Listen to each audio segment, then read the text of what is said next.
Good morning or good afternoon, everyone, depending on which time zone you're in. Welcome to our Greenprints Exchange workshop today, where we will be joined by the wonderful Jose Ramos, talking about an introduction to systems change. Before I introduce Jose, I'd like to acknowledge country and introduce myself. I am Michelle Maloney, the co-founder and national convener of the Australian Earth Laws Alliance, and the creator and one of the driving forces behind the Greenprints program. I'd like to acknowledge that I live, work and play on Yagara Turrbal country here in beautiful North Brisbane. So can I invite you all to take a big deep breath and have a think about where you live, where you wander, the plants and the animals that are your companions, and whose country you live on. So I'd like to acknowledge elders past, present and emerging, and any Indigenous people or First Nations peoples on this call today. I'd also like to acknowledge that the work that AELA does and our sister organisations, Future Dreaming and the New Economy Network, is also really committed to working in solidarity with First Nations peoples. And so we always like to acknowledge the ongoing impacts and legacy of colonisation and our personal and professional commitment to being part of a sort of decolonising journey together, so that those of us like myself who are non-Indigenous can have an honest understanding of the colonial history of our continent and be part of the positive future to work together and to care for country and to care for each other. So today I'm really delighted to have Jose Ramos join us. Just a quick word about the Australian Earth Laws Alliance, if you're new to us. AELA was founded by myself and some other caring lawyers back in 10 years ago today, actually, this year, 10 years ago. And AELA's mission is to help promote the understanding and practical implementation of Earth-centred governance. From our early days, we've been inspired by Earth jurisprudence and First Nations knowledge and law. And we work across particular areas such as law, economics, ethics, education, to critique and understand why some aspects of Western industrialised societies are human-centred and extractivist, and trying to find alternatives and promoting existing alternatives to a regenerative Earth-centred way of being. That includes a wide range of work. So if anyone is new to AELA and is interested in our work, I might invite the wonderful Christina Myers, my colleague in AELA, to pop a few websites into the chat for you. earthlaws.org.au will take you to the mothership of AELA, and greenprints.org.au, right behind my head, will take you to the Greenprints program. The Greenprints program was designed and is now working with communities around Australia to start bringing all the good stuff together. It's a step-by-step pathway to help folks connect to country and build and transform human activities so that they can be sympathetic and pattern themselves back into landscape and change our future to be climate adaptive, climate responsive, but also loving biodiversity and having thriving human economies. So that's my quick spiel about all of the good things we're up to and why our Greenprints Exchange webinar series exists. We've been inviting wonderful human beings such as Jose Ramos and many other folks. If you visit our website, you'll see we record all of our workshops and seminars so that you can engage with these wonderful thinkers. And so the Greenprints Exchange is very pleased now to welcome Jose Ramos, who's agreed to speak with us and provide an introduction to systems change. Welcome, Jose. Hi. How are you today? Yeah, good. Thank you for having me. We're delighted to have you. It looks like you're at Uluru, but I know that you're actually down in Victoria, aren't you? Yeah. Yes, that's right. Yeah, this is a screen grab. But yeah, I mean, I first want to acknowledge Indigenous people of this land whose sovereignty is never ceded. I'm on Jajarurrung country in central Victoria, and I want to acknowledge all the generations past, present, and futures. And also that so many injustices still need to be addressed. So empty statements are not enough. So I'm following the referendum ideas around the Uluru Statement from the Heart and other things, and yeah, just hoping we can collectively learn as a country here. Thanks, Jose. I'm going to jump off now, but what I wanted to just mention is that Jose will is kindly going to give a 30 or 40-minute talk, and then we'll have about 30 minutes for Q&A. We'll probably finish up more like 1:15 than 1:30, as we have Jose has other commitments. So thank you, Jose, and over to you. Great, thanks so much.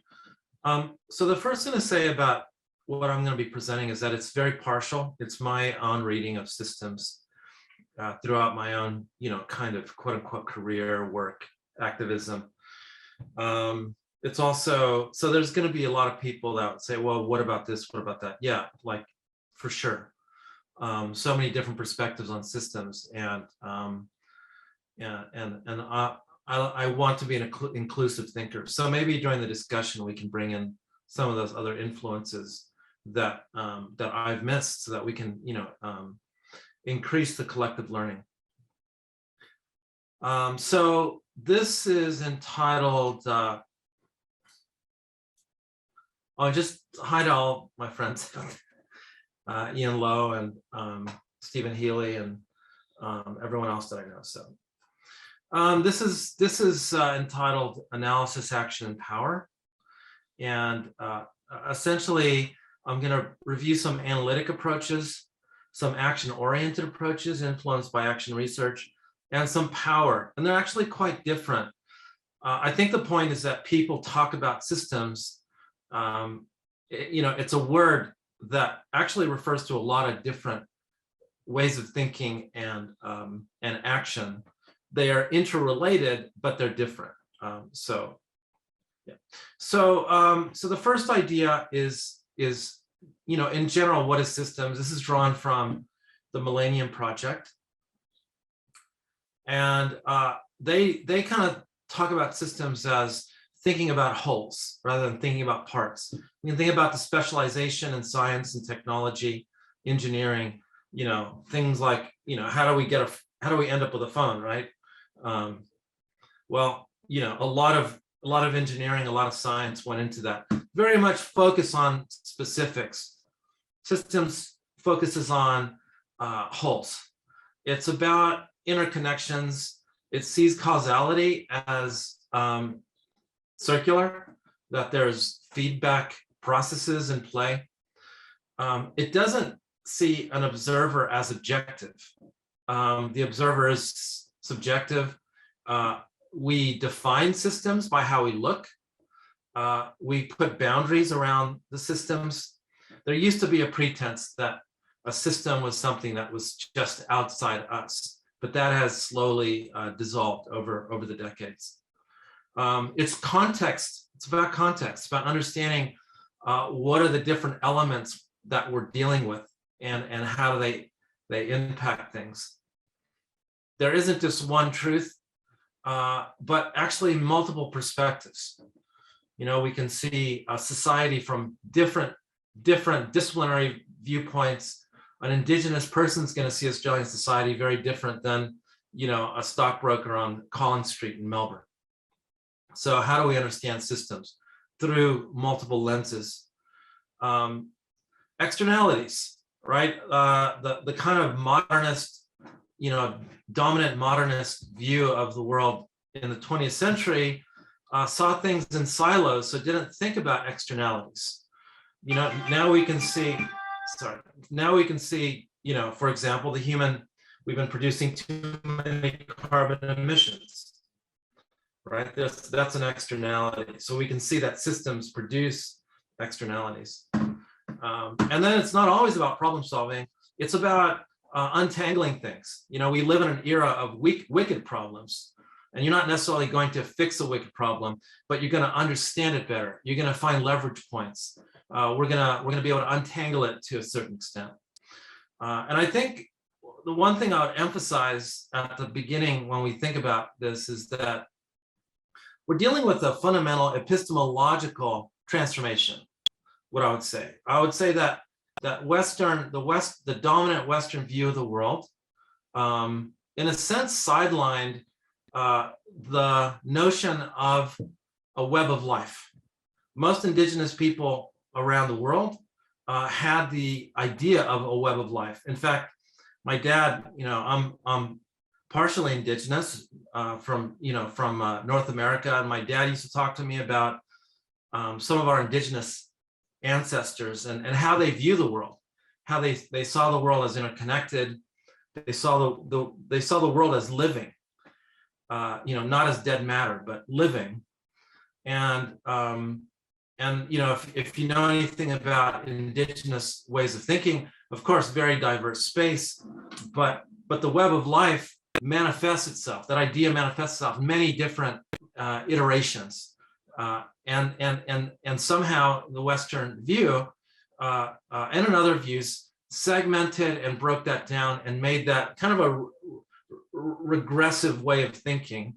Now that's being recovered within, and so the systems view has only really come back into in a sense of Western, within the Western context from, let's say, the late 60s and early 70s. As people like Ian Lowe, who's much more qualified than I am, was actually there when, people like Donella Meadows and friends were doing that deep systems thinking about the world systems. So I think it's really important both to say, this is a big epistemological shift that we're experiencing, and we're right in the middle of it. I think it from a Western context started maybe in the, like I said, the early 70s, late 60s, but it's taken a while. It's now become dominant.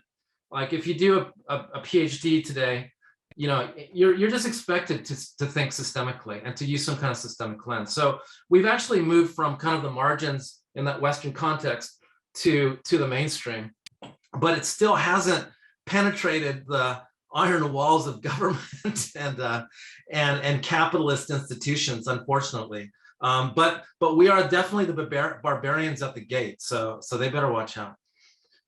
Okay, so what I'm going to talk about today is really the analytic, action-oriented, and systems of power. These three different sort of ways of thinking about systems. So to start with the analytic, we have a few different examples here. I'll quickly go through panarchy, soft systems, systems dynamics, three horizons of change, VSM. Panarchy is a school that it actually is across a couple of different continents in North America and Australia. Lance Gunderson, Buzz Holling wrote a book called Panarchy. They were informed by the complex adaptive systems literature, and there was already a lot of work. For example, the Santa Fe Institute in the United States really were kind of groundbreakers in kind of systems thinking, but more from a technical point of view.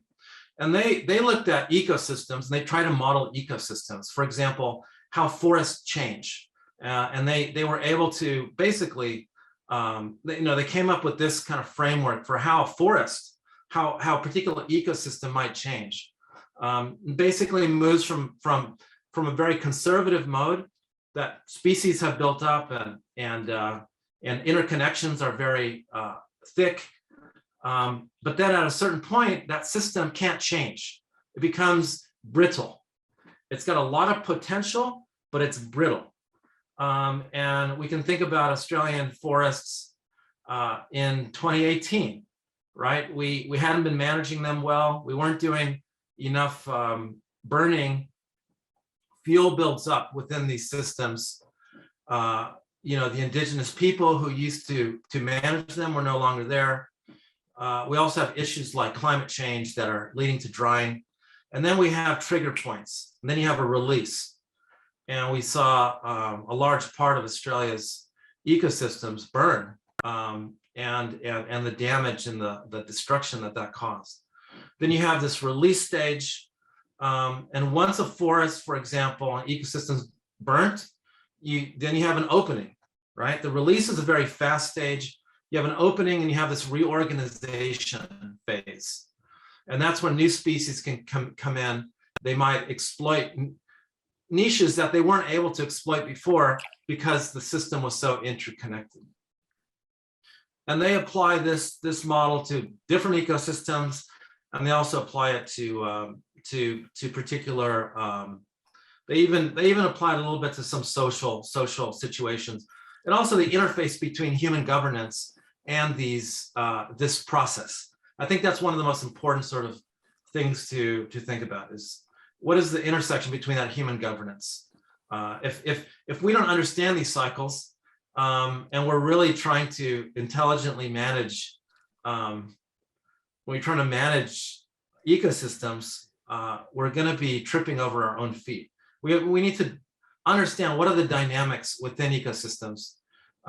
So this kind of overlaps with bioregionalism, ecology, a lot of other disciplines, and it's something that indigenous people, because they were so connected, they weren't abstracted from land, had a much more visceral experience of, and didn't have this kind of language, but used other language. The film Aluna, that talks about the Kogi in northern Colombia, is a great example of indigenous people having this kind of rich ecological language around change, but a completely different set of metaphors, a completely different set of ideas, but very consonant with this kind of depth understanding of change. Another perspective is simply a modeling perspective. So Peter Checklin developed soft systems methodology, and it really was just a way of mapping a system. So if you wanted to take a problem, let's say, let's take any problem in our mind, indigenous deaths in custody, right? This is an issue that's been plaguing Australia for decades, and it's still a problem. Okay, well, let's map this out, right? What does that look like? So he provides a number of different ideas and categories so that we can, in a sense, pull apart that problem and that issue, look for root definitions, look for the purposeful activity of a system, develop conceptual models, and then test those to go, okay, well, is this how this system is actually working? Comparing that model that we developed, that abstract model, to the real world. So soft systems methodology is very solid approach to taking any real problem and being able to break it apart. And he makes the very important point that he moved away from the positivist view of a system, that a system's just out there. He really was one of those people that said, no, we actually define the boundaries of a system. So let's look at a problem and let's see how those systems divide. And I feel very shy about talking in front of Ian because 10 times more than I do about this stuff. So just jump in whenever you want, okay? You can correct me. So an older approach, and this kind of goes back before soft systems, was systems dynamics. Systems dynamics really was more connected to this is how the world works out there, and it had an emphasis on stocks and flows. It had an emphasis on numerical quantification. For example, we want to model birth rates and death rates and look at overall population. So we develop a model for that. And there's software like Vensim that is fairly easy to use and allows people to basically create complex models. But it is about quantification. So, the first modeling that was done in this whole systems field in a Western context really used kind of a systems dynamics lens, where they wanted to crunch the numbers. Jay Forrester was one of the kind of groundbreakers in systems thinking, systems dynamics, out of MIT back in the 70s. He was the first person to model transport planning and to come up with the insight that the more roads you build, the worse traffic gets. This counterintuitive insight about how you develop transport. Up until that time, people were thinking, and they still think, build more roads and you alleviate transport problems. No, you build more roads, you create worse traffic. Why? Well, his modeling shows why. So these early systems approaches really help to challenge conventional thinking. Another approach is called the Bible Systems Model by Stafford Beer. And this is simply a way of looking at an organism or an organization. And it basically says that an organization has 5 systems operating within it. It's got its motor, operational systems, system 1. It's got coordination systems, system 2. Auditing, which is checking if things are going right, system 3, and control systems. But it also has, importantly, intelligence systems. What does the environment look like? How is the world changing? And it's got identity systems, which is, who am I? Who are we? What is our purpose? What is our identity? The point that he was trying to make is that a lot of organizations will have strength in a couple, but they'll be missing 1 or 2, right? You can have an intelligence organization, you can have an organization that has great intelligence, but they don't have a strong sense of direction. They don't have a strong sense of purpose. They're kind of lost, right?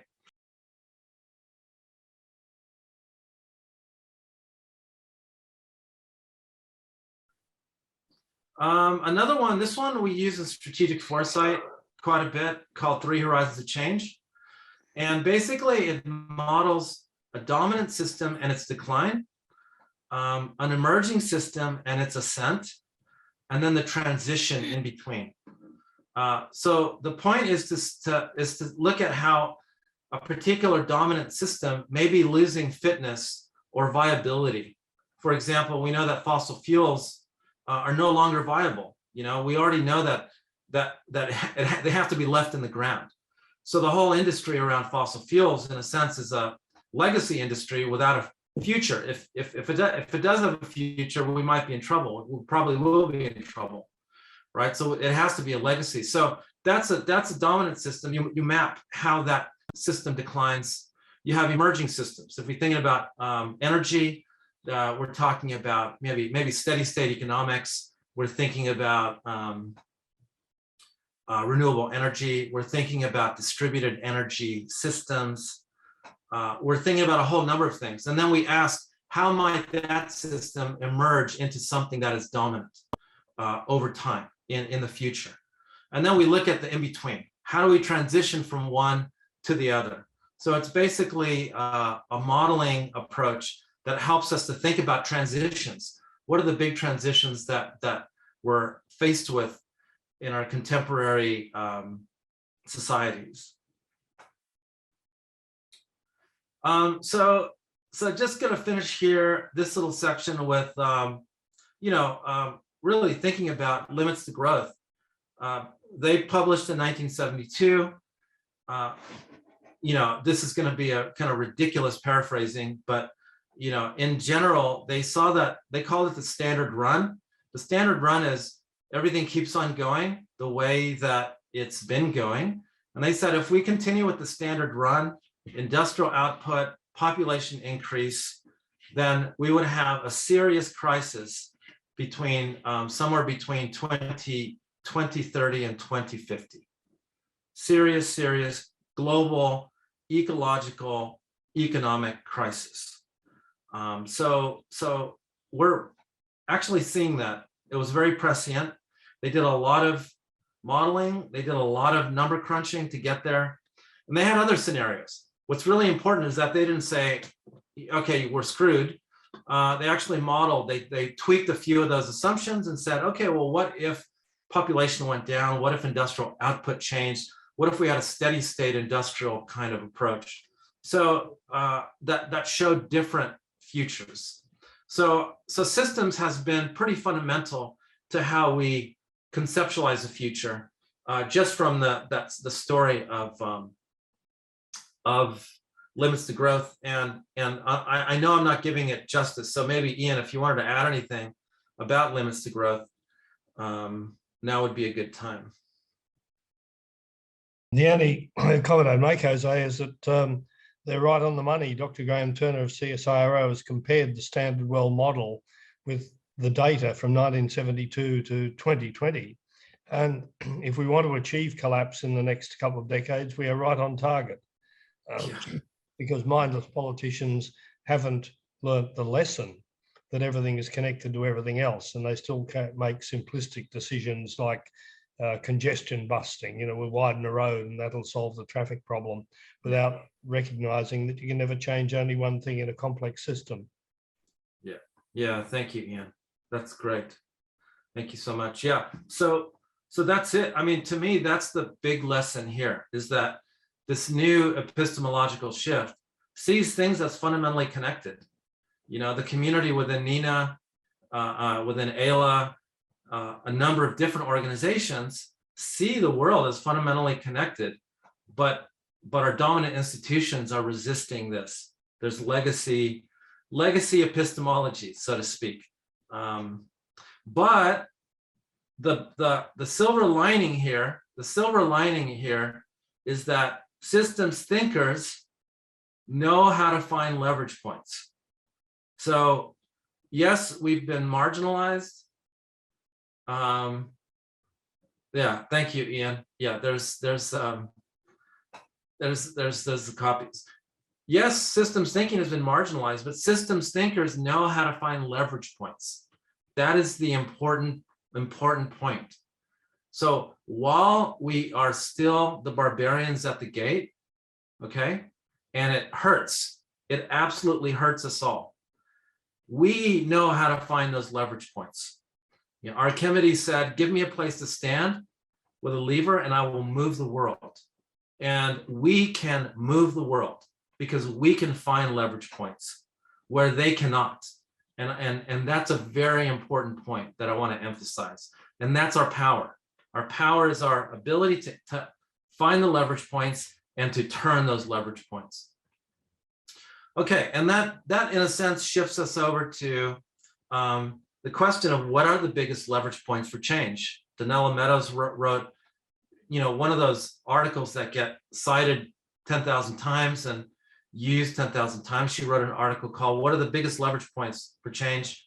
And she went through all the different elements, but really leading to, well, the biggest leverage point for change is mindset, paradigm. How do we shift people's thinking?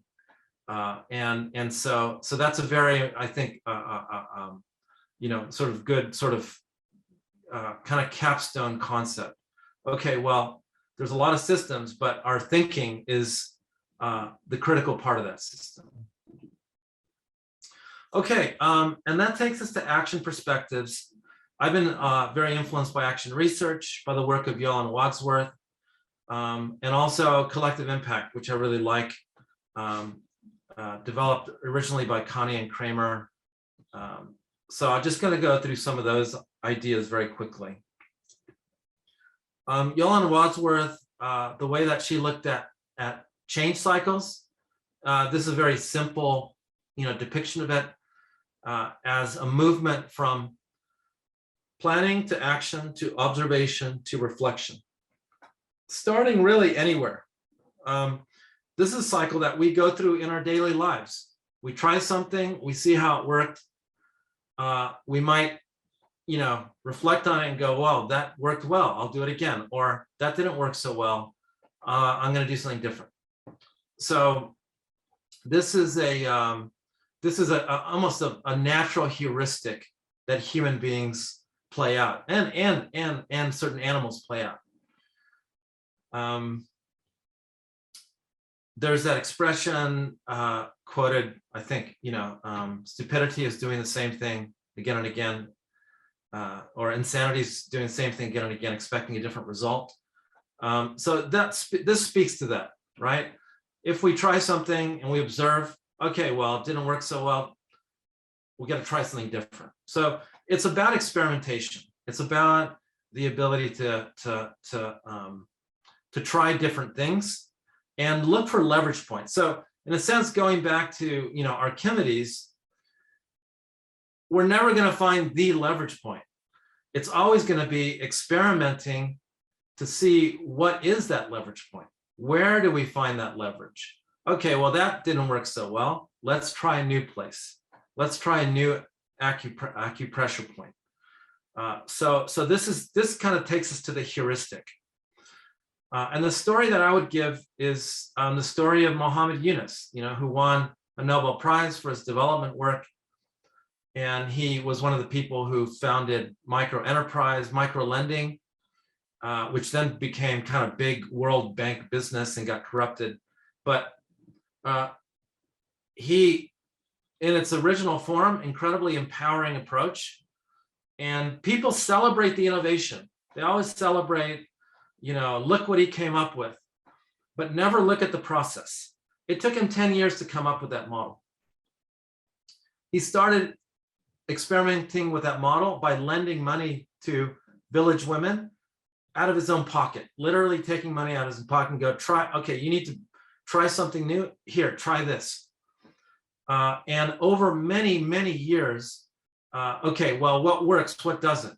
Okay, well, coming together as a circle works. Making sure it's only women works. Tracking how much everyone borrows and seeing what the investments are. Making it transparent. There are a whole number of practices that had to build up over many years for this to actually become a model. And then, of course, the world celebrates the innovation, but the innovation had a source. The innovation was a process of experimentation that was fundamentally an action research process. So, it's for me, this is an important story to say, focus on the process, not necessarily the outcome. If we want to create change, we can't just jump to what is the big thing. We actually have to find a methodology to try new things and to see what works. And I might just move to collective impact. So the other approach that I really like, and it fits really well with systems thinking, is called collective impact. I'll just read this off from Collective Impact Australia. Collective impact is a framework for facilitating and achieving large-scale social change. It is a structured and disciplined approach to bringing cross-sector organizations together to focus on a common agenda that results in long-lasting change. The fundamental idea behind collective impact is that we live in a world of wicked problems. If you look at, for example, anything, any problem that is substantial. We talked earlier about Aboriginal deaths in custody. We can look at things like, the dominance of the fossil fuel industry. There's all kinds of systems that are not just one system. There are multiple systems kind of entangled. And the idea of collective impact is that a single organization or NGO is not going to be able to shift the dynamic within these wicked problem domains. They're too small, or they're too focused on one thing. However, if you bring a coalition of organizations together and you begin to create a shared agenda and shared thinking, shared diagnosis, common vision, then they can actually shift a system. They can intervene and shift the system. Think of it like, the Fellowship from Lord of the Rings. If it was just, Frodo Baggins, he wouldn't have a chance.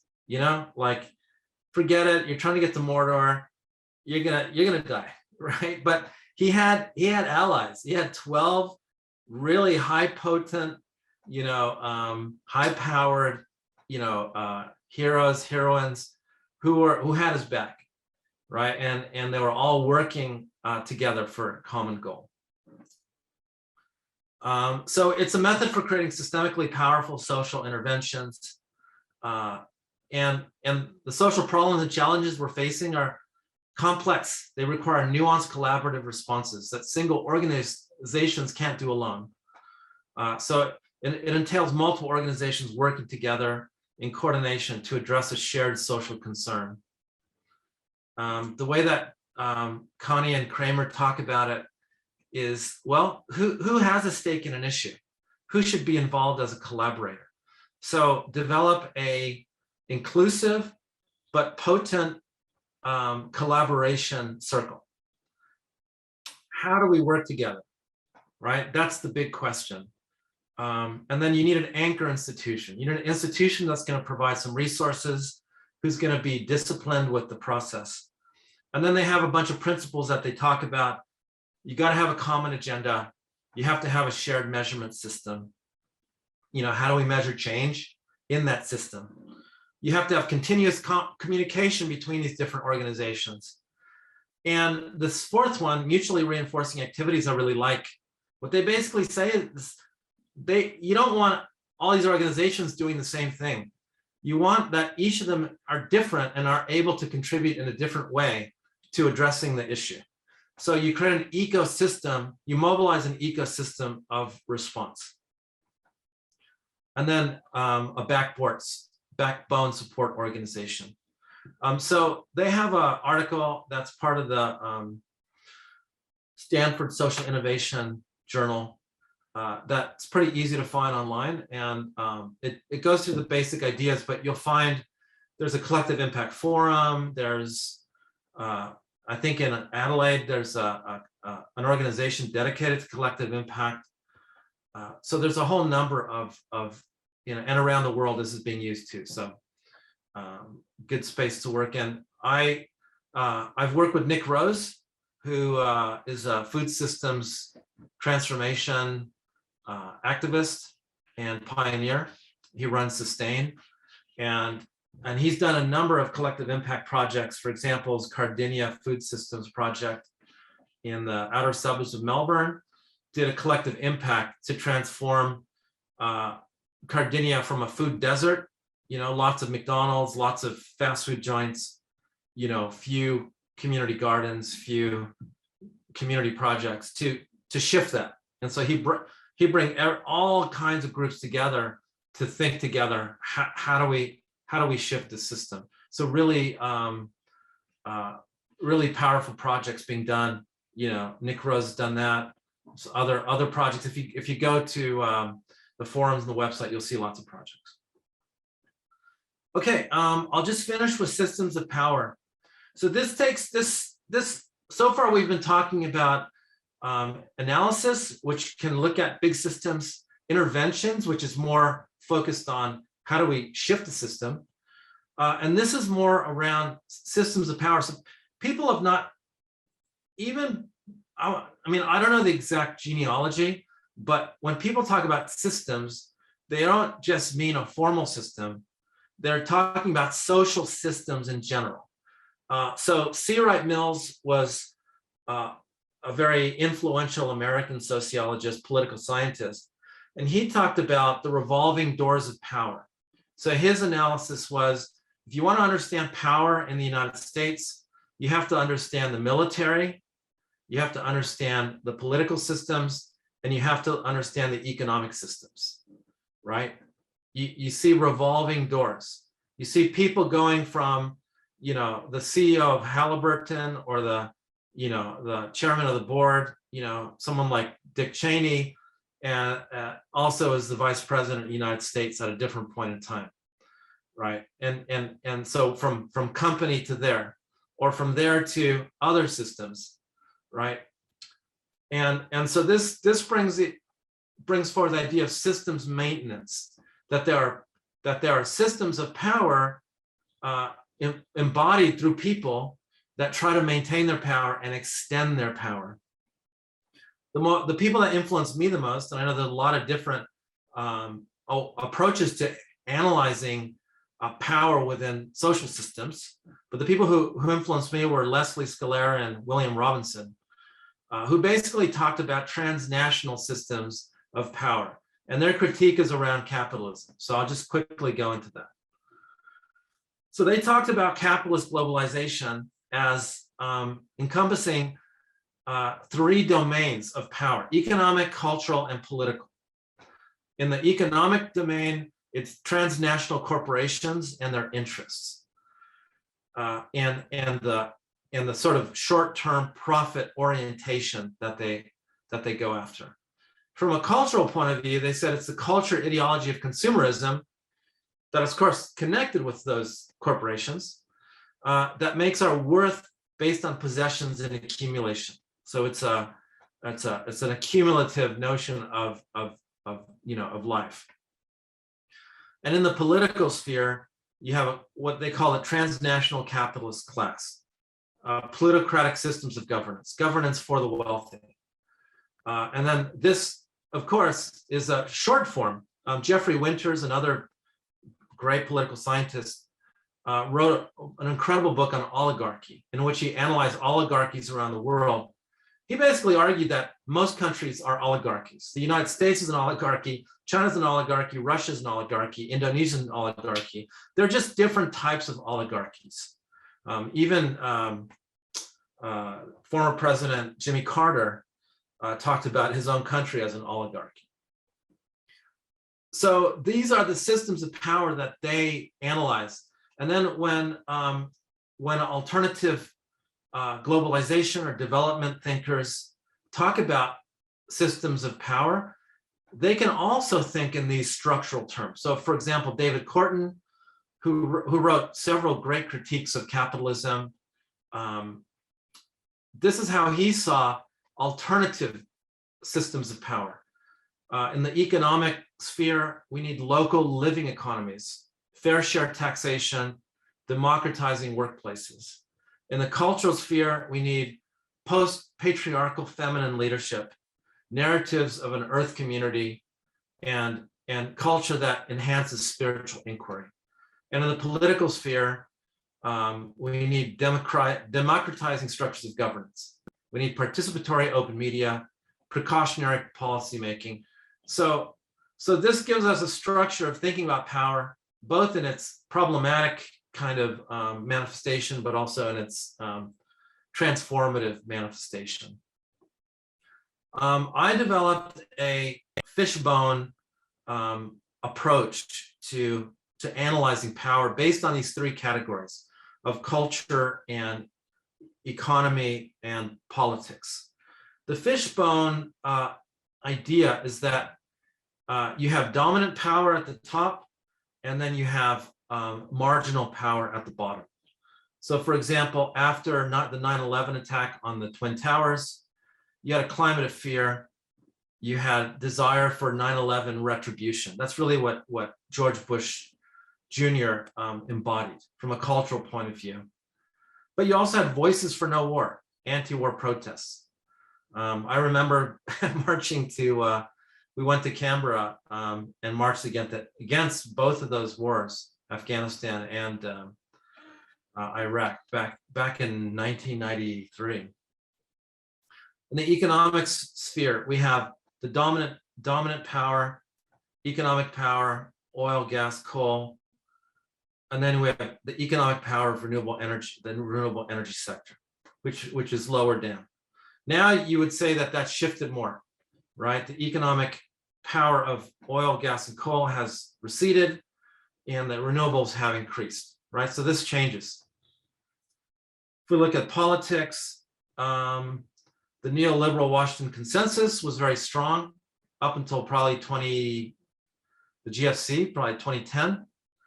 And then you had many detractors, ultra globalization, World Social Forum, Occupy movement, who had less power. And so the way that I analyze this in terms of systems of power is that you have culture, politics, and economics. You have a dominant neoliberal capitalist globalization that tries to reinforce its own power using these synergies between culture, politics, and economics. You have a reformist level. The reformist level tends to want to address symptoms. They're like your big charities, World Vision, et cetera, but they will never really voice a strong critique to the degradative political economy that we live in. And then you have what we might call counter-hegemonic dissident voices who are really trying to bring about more transformation. We can see this from a whole number of different points of view. When we look at, and here I'm going to bring back terrible traumatic memories for you, Ian, and others. But the Howard government's carbon policy. The greenhouse mafia, they named themselves that. I think that was a book by, I forgot his name, but he wrote the book Scorcher, talked about how the whole industry called themselves the greenhouse mafia, influenced Howard government policy to really disable action on climate change back in the late 80s, right? And early 90s. And what we see is reciprocation of value. So power will try to reinforce itself by reciprocating action values. Of course, you had the Commission for the Future here, who was voicing something different. John Howard was trying to lock out the scientific community out of the policy process during that time because they had stuck their nose into that. Rudd's resource super rent tax, right? So a very good idea. Mining companies didn't like it. They launched an ad campaign, so they're going to influence culture. That ends up down here. And it has an influence on popular opinion. It destabilizes him and his own party. I know there were other reasons as well. And Rudd loses consent to govern in his own party. I couldn't believe how long that ad campaign ran. It ran for like a month and a half. It was unprecedented. It was virtually an attack on Australia's psyche. It was phenomenal. Constantly linking the blokey guy or gal to miners. That's our history. That's who we are. Messing with our identity, right? This is our identity. They were doing a Systems 5 intervention. If you think about, Stafford Beer and the viable systems model. And then Gillard's Green Left Alliance, she enacts a carbon tax, but then that gets attacked, ceaseless attacks by the Murdoch media on her character, and poor perception of labor because of infighting. Abbott drives conservative skepticism. So we've seen a lot of these pain points. I know we're beyond that now. We're in a different situation. And then oligarchic wealth defense. When we look at, I really recommend Jeffrey's book on oligarchy. And he basically talks about it as wealth defense systems. So you have your oligarchic power, extreme wealth, and then that'll be used to, to fund, they use the big four consulting firms to help them navigate the tax avoidance systems. And then you foster laws that allow wealth defense, that allow accumulation. And then, of course, in the cultural sphere, it's good if you have a cult of the billionaire. You celebrate the billionaire. They're geniuses. They did this, they did that, as opposed to, actually, they got a lot of government subsidies and that helped them get to where they are, right? That's a different narrative. So, so the narrative around oligarchy is quite important. And then the other last thing to say here is that we live in a transnational space of neoliberal capitalist accumulation that influences national spaces.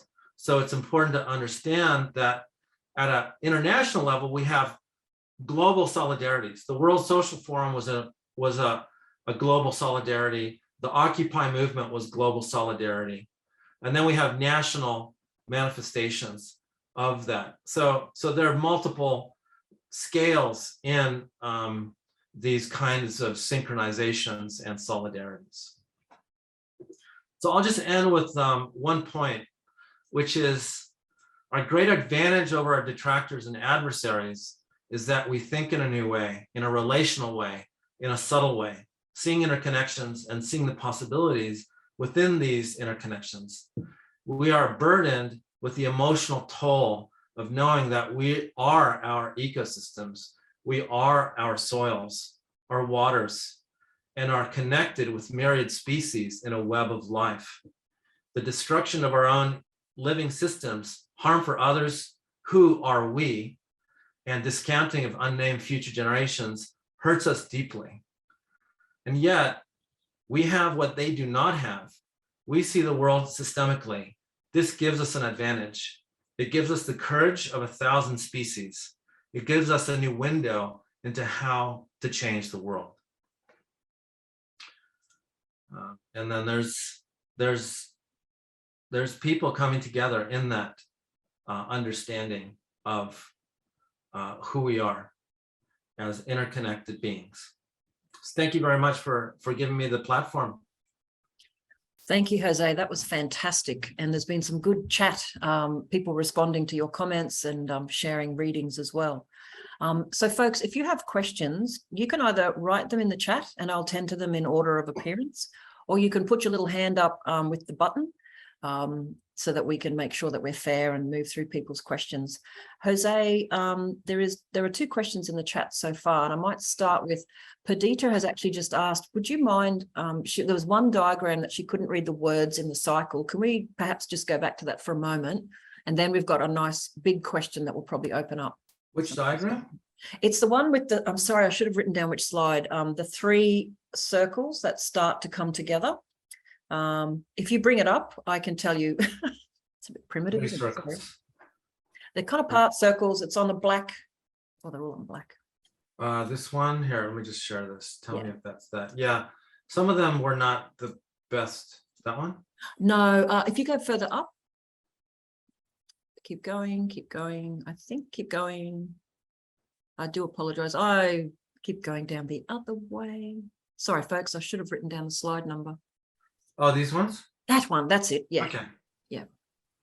Yeah, so that's just showing the iteration of action research. Action research cycle that can go for multiple iterations. And that the question was about the words. So I think that each one says diagnosing, planning action, taking action, evaluating action, and then coming back around. Yeah, it's a screen grab, so it wasn't the best. No, that's okay. There's a thank you from the person who asked that question, so I think she's got it. Excellent. Thanks, Jose. All right. Ian, you've got a question or a comment. We might jump to you, and then I've got one question so far in the chat. It's a comment disguised as a question. Jose, do you agree that the grounds for cautious optimism is that systems are non-linear and can change very rapidly from one stable state to another? So that, for example, in 2007, we saw John Howard go in 6 months from being unassailable to being unelectable. And more recently, we've seen electorates that have voted Liberal since they were formed, voting out Liberals and voting in Independents or Greens because it's all about climate change. And perhaps finally the penny dropping that we can't rely on the old technocratic approach of dominating nature. We have to recognize that we have to live in sympathy with and in conjunction with complex systems that we don't really understand. Yeah, no, here to everything that you said. Yeah, I agree completely.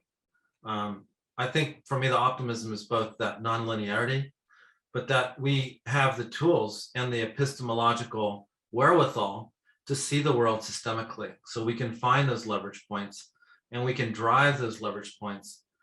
What I would just say to add to that is that we need to have the courage to be moved by our times.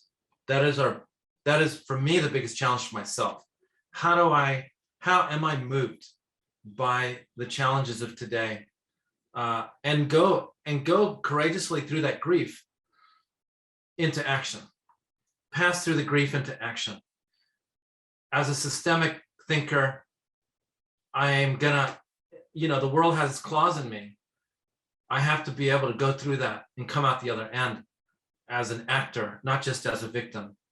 And so I think for me, it's about that emotional implication and how I travel that emotional implication, find those tipping points, find those leverage points, and find the non-linear change opportunities that you're talking about. Yeah. Thank you, Ian. It's so lovely to have you. Yeah. And that's what I was about to say. So lovely to see you, Ian. Yeah. We'll be seeing more of you. Actually, I'm about to invite you to a whole bunch of Earth Laws Month things, but we'll talk about that when I'm not harassing you. We've got some other lovely questions. So I'll unpin you, Ian, just to give you some privacy. Okay. So Jose, we've got a really good question here that I think a lot of people, it's on their minds. And the question is from Peter saying, okay, so given the persistence of current systems and their reluctance to change, how do we find those leverage points to accept and implement the necessary changes? And I actually link it. Karen has said, this kind of systems thinking has existed since the Cultural Revolution in the West in the 60s, yet we're still not the dominant force. So how do people suggest that the leverage points of mindset change can be achieved? Big question, Jose. Yeah, I think other people would have answers to that. That's my sense. Like I'm more the pointer than the answer, I would say. I think what my presentation does is point in a particular direction, but doesn't actually say, this is how we're going to necessarily do that. I'd say there's different scales involved. I'd love to hear how other people respond to that question about, given that this thinking in the West started in the 60s and 70s, how do we? I think Barbara is raising her hand and others. Sure, Barbara, would you like to share? Jose's indicated to you. You're on mute. You're on mute. You have to unmute. Yeah. Okay.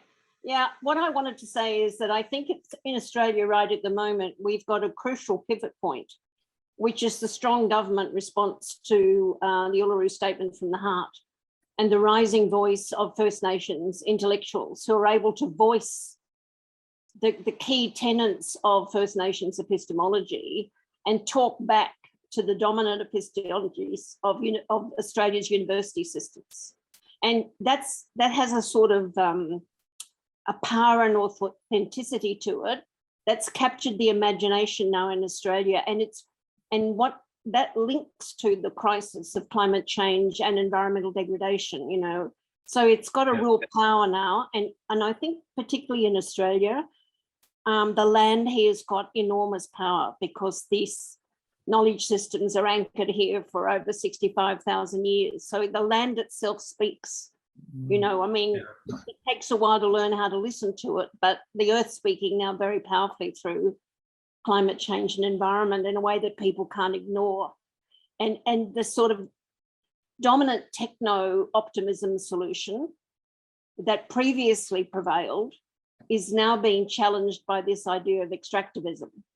And I think this idea of extractivism versus regenerative is extremely powerful in helping this shift in the mindset, particularly in such a strong mining culture like Australia. But even, the conversation around productivity is about extracting wealth, whether it's from people or technology or resources, instead of regenerating the whole. And I just think we're at a really strong point. And although it's not the dominant conversation, I think it's a sort of strong subterranean conversation that's gathering power and strength. And that's what gives me optimism.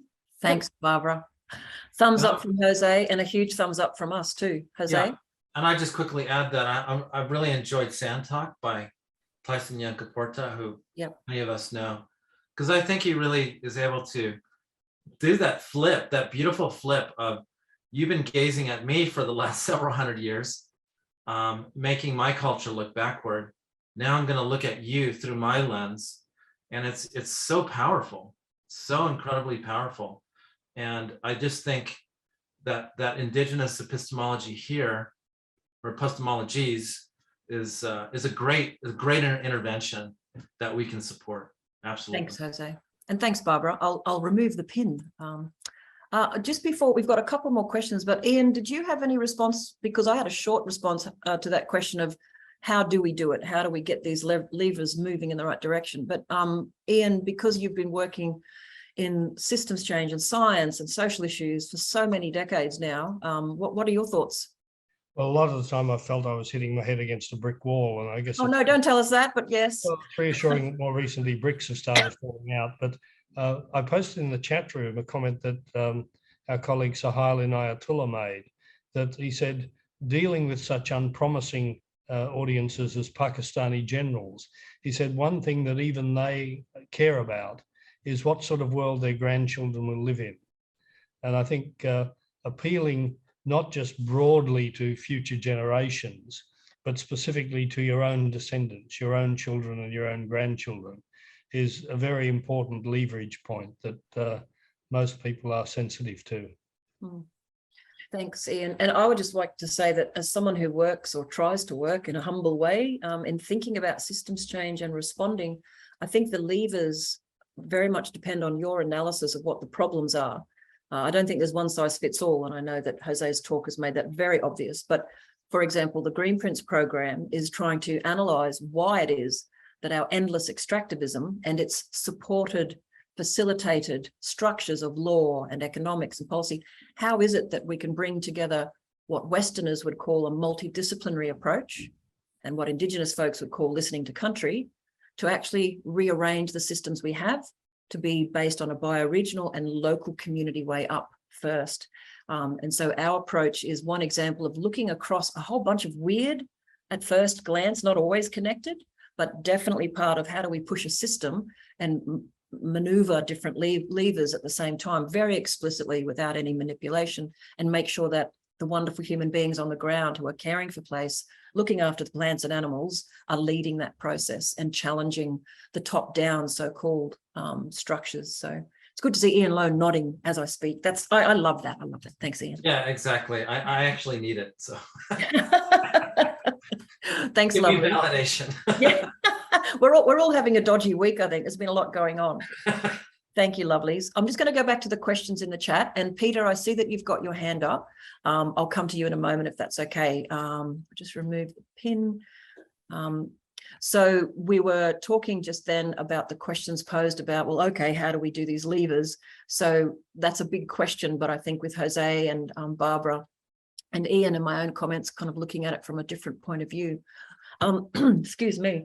I did just want to say, there's a lovely comment in here from Louise Crabtree Hayes, as Jose was talking about that. She put, so it's a balancing act between working to enact change and knowing it might not come in the form you expect.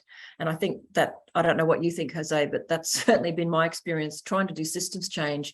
Some things you deliberately do happen, and then other cool things happen. What's your take on that? Yeah. We got to be in for the long haul, and that means experimenting and trying things. Yep.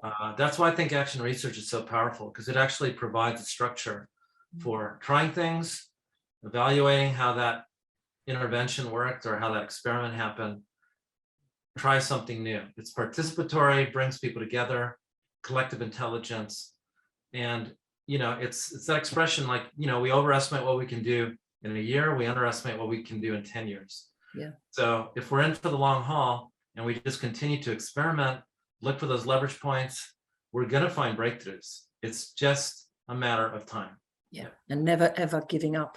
Exactly. But I was going to say, you were talking before, Jose, about grief, and I think the grief that we all feel about what we're seeing in the world will never go away, and there's no moving through it. There's ebbs and flows of coping with it. There's the ebb of trying to deal with the latest news about something, and I've chatted to Ian Lowe about this in the past, like curling up in bed in fetal position and not wanting to come out, and allowing yourself to do that for half a day and then getting out of bed the next day and keeping going. So if others feel that way, that how do we handle the burden of the grief? I think that beautiful quote, grief is the price we pay for love. And so to me, I often say action is our antidote to grief. So we feel it and we just keep going. It's the same when you lose a loved one. That never goes away. You just have good days and bad days. And I think as people who care passionately about life and the planet and each other, we just have to deal with that and talk about it more often. So yeah, my guide for that is Joanna Macy. Yes, other people have been commenting, but please, Jose, how do you connect with her? No. I can't say it better than her. I mean, she talks about allowing grief in connects us to the issue and moves us. It's about surrendering to what's happening in the world and how we're part of it. But I can't say it better than her. So yeah. Yeah, and look, I know we've got a lot of Joanna Macy fans on this call. I know some of you. Would you mind putting in some initial materials for others to share if they're not familiar with your amazing work? I think someone already put in Act of Hope. Oh, That's good. the one that I've been sort of following. Yeah. And I can recommend there are groups I've like read a couple, but yeah. and Emma Brindle's group, Wise Earth Education, and in fact, Northey Street, the first weekend of September, are having doing a workshop in the spirit of Joanna Macy's work, the work that reconnects. So there are practitioners and people around here in Australia who can help you connect with that. So, Jose, we might just continue for another 5-ish or more minutes. Just a couple of really quick questions. Someone was, there's a lot of wonderful books recommendations. So folks, please do read through the chat, copy the chat, and you'll get some good stuff. Someone was asking if they could please get a copy of your slides. So if you're happy to share that with me, we could put it on the Greenprints website. Thank you so much. That's very generous. Someone asked, who is the author of that book you mentioned on oligarchies? Yeah, that's Jeffrey Winters. Jeffrey Winters. Yeah. Okay. Sue also asked, who wrote that quote that we need to think in a new relational way? The last one. Yes, I think that was the last one. That's me. Oh, Jose Ramos. I wasn't quoting myself. I was quoting myself. That's fantastic. Good on you. Next time I'll put quotes and I'll put my name. Yeah. Alberto has asked a rather large question, which we may not have time for today, but he's put my questions about the policies about clearing land in Australia, advantages and disadvantages as a systems change example. Quick thoughts, Jose? Too big? Land in Australia, changing land? Land clearing. The land clearing policies of just tearing it down. Geez, I mean, again, all of this is context based. It's hard to come in and, you know, kind of, yeah, there's no pretending to be an expert in this. Yeah, some of these theories are going to be useful, and others are going to hit at different levels. You know, I think panarchy would be useful from the point of view of looking at the living systems dimensions, how those ecosystems function. But then the systems of power view are going to allow you a lens into the human governance, and why is this happening, and who's benefiting from this, and what are the systems of power that are perpetuating that. That also needs to be looked at. From the action research side is, how do I untangle this? How do I intervene? So there are just these different systems level tools and ways of thinking that can provide support. And can I be my usual cheerful, blunt self? When it comes to land clearing, sometimes you don't need a complex analysis. Some things are just wrong. Some things are just really wrong. And if you want to grow food, you don't need to rape and pillage entire bioregions, agroforestry or community gardens, or that kind of food production, or the excuses for destroying entire ecoregions. It's just wrong. There's no need to spend and waste money on certain analysis. There's just a need to analyze how to do the financial transitions away from anything that wrecks country and plants and animals. But anyway, that's Michelle being blunt. Does Peter have a question? Oh, sorry. Yes. Peter, you've had your hand up for so long. If it was a real hand, you'd be exhausted. Would you like to go off mute and ask your question? I'm just going on mute. And just to follow up, I know you're limited with time now, so I'll try and summarize real quickly. But the conversation's been brilliant, by the way, lots of ideas and so on. I've sort of concluded that, there's no one single tipping point. Like, I'd love to see, and I've been fighting since I was young, for change. I'd love to see change, but it's a progressive thing, I guess. So there's no just one single tipping point. But the other thing that comes out of this conversation, each little step helps. It's not all going to happen at once. But in the background, the major barrier is the whole, neoliberal mindset, which continues to invest in things that are going to make money for some people and destroy the planet for the rest of us in the meantime.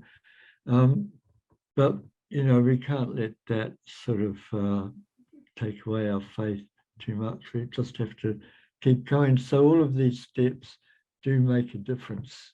even though it's not all going to happen at once. That's it. No, I Thank love you, that, Peter. Peter. Awesome. Jose? Awesome, Peter. I don't have anything to say, just well said. Mm, I that's think lovely. Sarah is jumping in now. Thanks. Oh yeah, I just wanted to ask a question as a follow-up to what Peter was talking about with the dominant neoliberal capitalism thing. Because Jose, you had a graph that you showed at one point, which was the 3 horizons of change. And one of them was the neoliberal capitalism. I took a photo, so I'm just looking at it. And Yes. that seemed to be going down. It was like a red line that was going down. And I was wondering like where that came from and if it's like that was just a theory of someone's or if Yeah, that's that's a guy. There's a guy named Andy Hines. I'll put his name in. He's a futurist friend in the United States.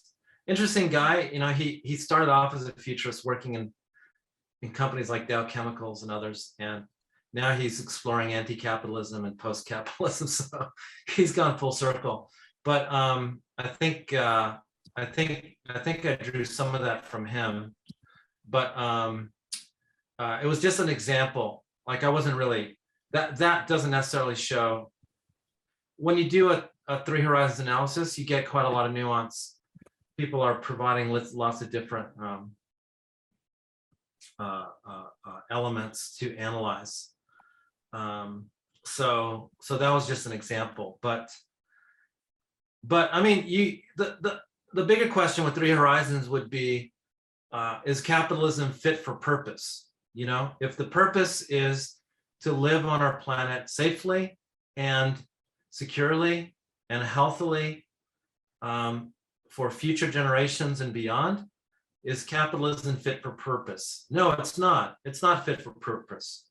Too many externalities, too much harm, too much precarity, you know, so many, I don't even know where to start, right? So I think, you know, the big systems questions are, you know, these, what do we do? What do we do and how do we experiment? How do we create, you know, pockets of change within that? So, Thanks, Jose. yeah. Yep. No, I saw a Good couple of people nodding vehemently that capitalism is not fit for purpose. Never was, actually. But anyway, thank you very much. Andrew Gaines, if you're still on, yes. Andrew just wanted to make a quick comment about the whole leverage idea, which I think is really important. How do we use leverage? Where points? Where are they? Are you there, Andrew? Yes, I'm here. Very good. Can't see you yet. There we go. Yes, capitalism is incredibly destructive, and the culture by and large is devoted to it. So coming back to Jose's comments about Danella Meadows and mindset change being the high-level leverage point, I suggest a couple of things. First, collectively, those of us who care would do well to champion a positive goal such as transitioning to a life-affirming culture, my language, or a life-affirming civilization, Jeremy Lent's language, same thing, something about life-affirming, positive goal in contrast to economic growth. However, a goal isn't sufficient. A significant portion of the population has to come to terms with what's involved, which includes slowing the economy, taking care of nature, all that stuff we talk about. So then the question is, how might we reach a large portion of people? And the suggestion I would put forward is to inspire the members of the millions of groups that care to be citizen educators and give them tools for fairly quick conversations about systemic change and the dilemmas. Thanks, Andrew. And I think a lot of the groups like the climate networks do that very well, and there's many more opportunities for that. So thanks, Andrew. Look, I'm aware that we have to actually let Jose go. So what I would like to do now is say a huge thank you for you, your time, giving freely of your time and being so generous.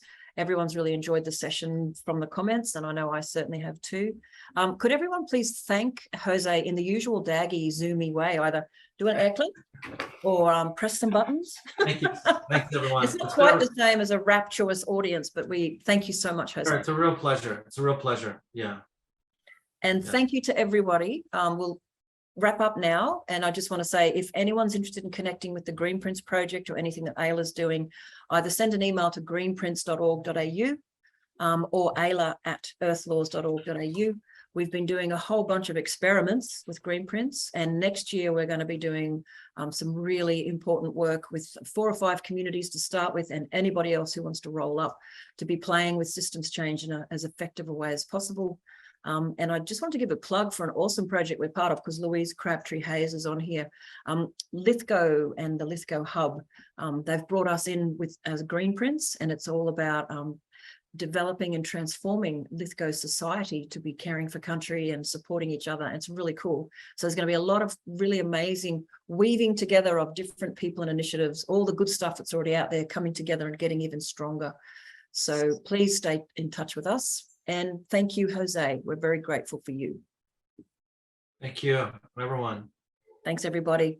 And thank you, Ian. Lovely to see you, our legend, our elder. Love you. See you soon, folks.